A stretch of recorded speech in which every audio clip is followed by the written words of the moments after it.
చాలామంది ఏమనుకుంటారంటే, సిగరెట్ తాగుతూనే క్యాన్సర్ వస్తది, మందు తాగుతూనే క్యాన్సర్ వస్తది, లేకపోతే బయటి ఫుడ్ తింటే క్యాన్సర్ వస్తది, పెస్టిసైడ్స్‌కి ఎక్స్‌పోజ్ అయితే క్యాన్సర్ వస్తది, లేకపోతే ఎన్విరాన్మెంట్ అంటే పొల్యూషన్ వల్ల క్యాన్సర్ వస్తది అనుకుంటారు కానీ, నిజానికైతే కొన్ని క్యాన్సర్ అలా వస్తాయి. ఇంకొన్ని క్యాన్సర్ మాత్రం ఎలాంటి సంబంధం లేకుండా పొల్యూషన్ కాదు, ఏది కాదు, జస్ట్ మన డీఎన్ఏలో కొన్ని మార్పులు చెందడం వల్ల క్యాన్సర్ అనేది వస్తాయి. దానికి అది ఎలా వచ్చిందని చెప్పడానికి 99.9% మన దగ్గర ఎలాంటి ఆధారాలు ఉండవు.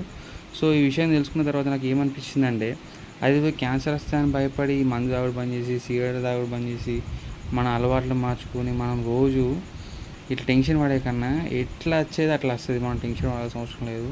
ఈరోజు నాకు ఒక 3 డేస్ నుంచి దీనికోసం ఆలోచిస్తున్నా. సో, మీకు మా ఛానల్ చూస్తే మా పరిస్థితి ఏంటో అర్థమవుతది. సో, క్యాన్సర్ అనేది ఇది ఎట్లా వస్తదో అసలు అది ఎవ్వరికి అర్థం కాదు. జస్ట్ ఒక డీఎన్ఏలో మార్పు వల్ల మన క్యాన్సర్ అయితే వచ్చే అవకాశాలు చాలా ఉన్నాయి.